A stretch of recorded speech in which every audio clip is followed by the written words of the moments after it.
The 2025 Pokemon TCG World Championship just ended, and what a way to close out the season. The finals were held in an arena for the first time ever, and to say the visual effects were cool would be an understatement. And whilst those amazing visuals were surprising, what wasn't surprising was Gardevoir EX winning yet another major tournament. Riley McKay piloted a very standard looking Gardevoir EX deck with a couple unique twists, which I go over in my previous video showcasing how to play the world's winning deck. In case you want to watch it, I'll leave a link to the video in the description down below. Now that we have the results from the World Championship and how the release of Black Bolt and White Flare impacted the metagame, it's time to look forward to the first two major events of the season, the Frankfurt and Monterrey Regional Championships. Cards like Genesect TX and Urballoon showed up in big numbers at the World Championships, whilst others like Brave Bangle and Jellicent TX flopped big time. Now, we have a much better understanding of the post-black and white metagame at the highest level of play, so in today's video, we will be talking about a more refined tier list as we head full steam into the new season.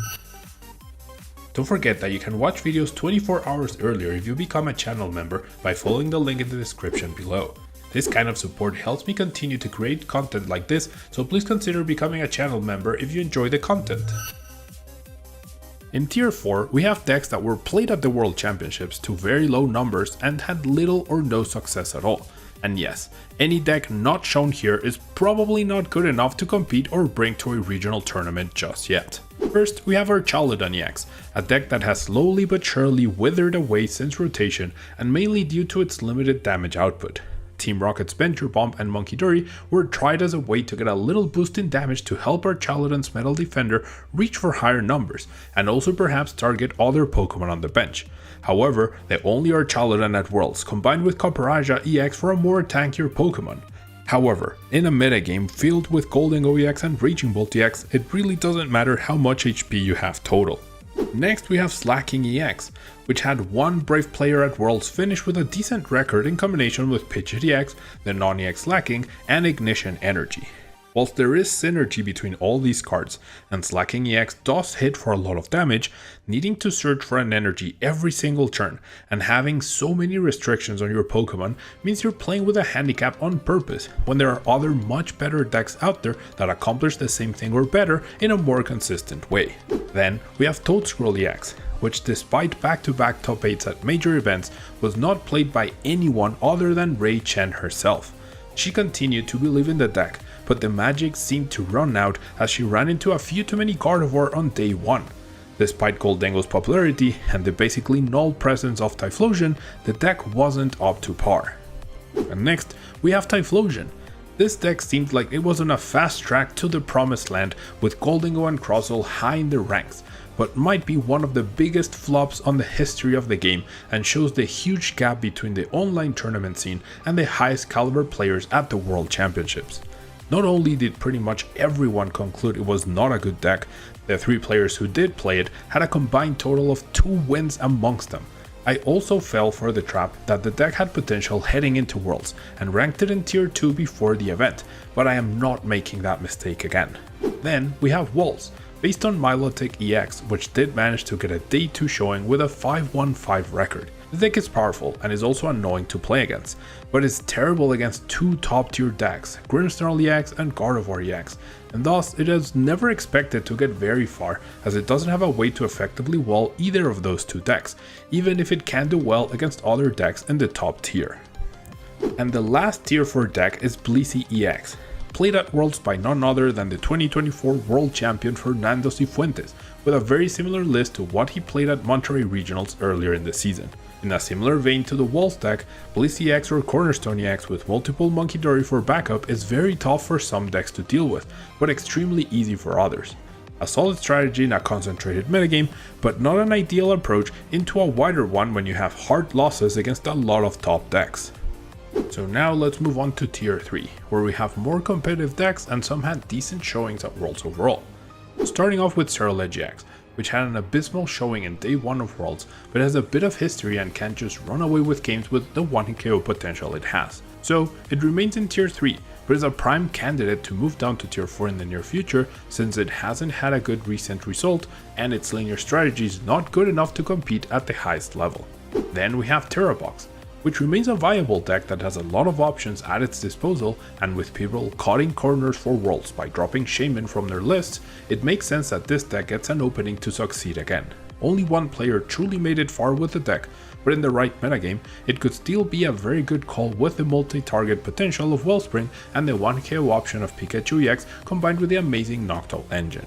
Next we have Armorish Box, combining Ethan's Ho EX for energy acceleration and Prism Energy to use a wide array of attackers, and Armorish to move the energy around and power them up. The combination of Iron Hands EX and Wellspring Ogerpon EX for multi-price turns, and type coverage with Durant, Lily's Clefairy and others to help cover other threats, this versatile deck made it all the way into top 32 at Worlds despite not being played in high numbers. Then we have Miraidon EX, which gained the new Zekrom EX providing a powerful late game attacker and Electric providing energy acceleration throughout the game. This deck can threaten a faster Iron Hands EX in some games thanks to Electric Generator. However, this was not good enough for a great showing at Worlds, and Joltik's box deck seemed like the more reliable way to use Iron Hands EX and have various other offensive options at their disposal. And finally, we have Crossow, a deck which on paper has a lot of really good matchups, but had an abysmal one against Gardevoir and Dragapult Dusknoir, two decks favored by most of the world's best players. Despite it being very successful online in the lead up to Worlds similar to Typhlosion, very few people chose to play it and no one made day 2 with it. So it is a better Worlds deck, but it's not good enough when Dragapult, Dusknoir and Gardevoir are amongst the 2 top decks in the metagame. Heading into tier 2 now, we have some of the most consistent and reliable decks in the metagame that can go toe to toe against the ones at the top, but still have some glaring weaknesses against some of them that stops them from being even more powerful. First we have the Evolutions deck. This deck remains a powerful archetype with its flexibility with the multiple evolutions and the Noctowl engine. It was the 6th most popular deck in day 1, and it had one of the best answers against Goldingo EX decks which were the most popular, Flareon EX. Despite the strength, no one made it past top 64 in the tournament with the deck, but it remains a powerful option that can adapt to the metagame and succeed, which makes it a very good option for the upcoming tournaments. Next we have Joltik Box, a deck perceived as one of the simplest to play in the format and for good reason, but it executes it so well that it is one of the best. With a repertoire of Iron Hands EX, Pikachu EX and Iron Leaf EX, the deck has a very powerful offensive pressure but can also fall apart quickly if decks can stabilize against it, and it is also quite weak to hand disruption. No Joltik Box deck made it beyond top 64. However, a new variant combining Joltik Box with Goldingo to cover the deck's 2 weaknesses, hand disruption and damage output with no energy in play, allowed that version of the deck to make it all the way to top 16 in Masters, and it won the Seniors division as well. Then we have Grimmsnarl EX, which showed up big time at NAIC both in terms of popularity and results, but despite this, it wasn't as popular anymore at the World Championships, and it also didn't have a lot of success either. Despite Gardevoir winning and being popular, there was a big shift from NAIC with Goldingo EX becoming so strong, and that made things complicated for Grimmsnarl. Don't get me wrong, the deck is still amazing with its damage spread strategy and solid engine with Spike Myth, which allows it to shift gears from item lock spread into offense mode with multiple Monkey Dory. However, the deck definitely left us hanging in terms of results, as not a single one made it into top 32, and thus it fell down from tier 1 to tier 2 in the black and white metagame. Next, we have Zoroark EX, a deck that continues to show its power with good Gardevoir and Dragapult matchups, and despite not being played in high numbers, 2 of them made it all the way into the top 8. With good typing against Gardevoir, limiting how aggressive Dragapult can be due to the threat of Reshiram's Rage attack, the 2 players who made it into top 8 had 2 vastly different ways to deal with one of the deck's worst matchup, Goldingo EX. Marcos y Fuentes, the 2024 World Champion's brother, had a 2-1 line of Toadschool to shut down superior energy retrievals, whilst the other had a cornerstone Ogerpon EX deck with triple Monkey Dory to back it up and make sure it doesn't get taken down. No matter which way you decide to play the deck, Zoroark has continuously proved to be a high skill deck with a high success rate and will continue to find success in the near future. And the final deck in tier 2 is Charizard EX. After a decent showing at NAIC, the rise of Goldingo EX, as well as the presence of Raging Bolt EX and Gardevoir EX at the top, that meant that this deck had some pretty good matchups heading into Worlds. 2 Charizard decks made it all the way to the top 8, combined with Pidgeot and Dusknoir. The only reason this deck isn't ranked in tier 1 is because Dragapult Dusknoir is a very harsh matchup for the deck and hard to overcome. But a positive matchup against the other 3 tier 1 decks means it's very close and could almost be considered a tier 1.5 deck given its success at the World Championships.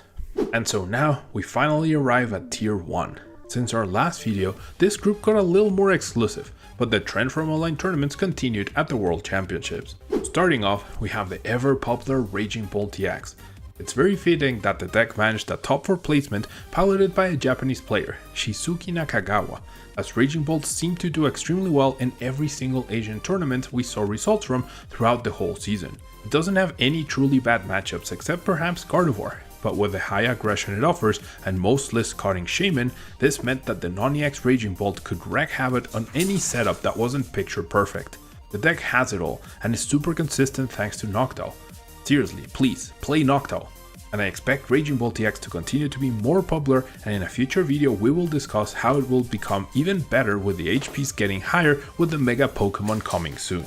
Next we have Gholdengo EX, which was not only one of the most successful decks at Worlds with the Togekiss variant being the highest placed, but it was also the most popular both in day 1 and even more so in day 2. Genesect EX lets the deck become more consistent in setting up multiple Gholdengo EX, which in turn draws you a lot of extra cards each turn, and Herbaloon provides mobility that the deck did not have before. The highest caliber players sought out ways to help the 2-2 prize exchanges with tech cards like the usual Scizor or non-EX Gholdengo, but also with other cute options like Togekiss, Dusknoir, or the combo of Chansey, Redeemable Ticket, and Academy at Night. This was necessary as a way to improve Gholdengo's options in getting an extra prize card somewhere down the line in case they had an uneven number of prizes left. Gholdengo EX will likely remain amongst the top 3 popular choices in the upcoming events, but not winning might affect its overall chances of retaining its number 1 spot. And now we get to Dragapult EX, still at the top, but now with a bit more distinction between the 3 variants. I think it's impossible to argue that the Dragapult Dusknoir deck isn't a step above the Solo and the Charizard one. The offensive capabilities that Curse Blast offers from both Dusclops and Dusknoir is unmatched, and is probably the reason why the Psyduck that stops them was released in Japan and will be available to the rest of the world a little too late. With no clear bad matchups for the deck, and really only Gardevoir standing in its way, the deck managed to get all the way to the finals only to lose yet again to Gardevoir EX. This doesn't take away any merit from the deck, however. It's powerful, it's good, and if you want to play a deck that has a chance against every single deck in the metagame, Dragapult Dusknoir is your best bet. And finally, we have the most dominant deck since rotation, Gardevoir EX. With over $1 million in winnings, this deck finally managed to win the World Championships in its last season, and in what many thought would be its worst version with the loss of Refinement Kirlia and other powerful cards like Radiant Greninja. With Jellicent being a big flop in the deck, Riley McKay won by having 4 Monkey in it alongside Fluttermane and TM Devo for more disruption over cards like Buddy or Frillish. The World's win further cements this deck as the best, and could maybe even open a conversation as to whether Gardevoir EX is the best Gardevoir card ever printed, as there is some stiff competition for that title. Either way, this deck is one of the decks to beat, especially since it is favored amongst some of the best in the game. The Black and White set brought us exciting times at the Pokemon World Championship. With the real start of the 2026 season upon us, I'm sure there are still new discoveries and innovations to be seen in the upcoming tournaments. Did you expect the results at Worlds? Was there anything you were surprised to see or didn't see? Let me know in the comments below. Thanks so much for watching, and until next time. If you want to support the channel, you can use code tablemon to get 5% off at Potent Store for your online codes, 10% off for your sealed product at Flipside Gaming, and 20% off for your superfoods at Amaranthi. Or if you're looking to buy singles or sleeves, you can fill up your cart and close the tab, then click on the affiliate link in the description and check out. That way you can support the channel over at TCG Player, Card Market, and Dragon Shield. ¿Eres de México y necesitas cartas de Pokémon? Busca Hyperbeam Cards en Facebook e Instagram. Y si estás en Tijuana, búscalos en el local G18 y G11 en el centro comercial Otay.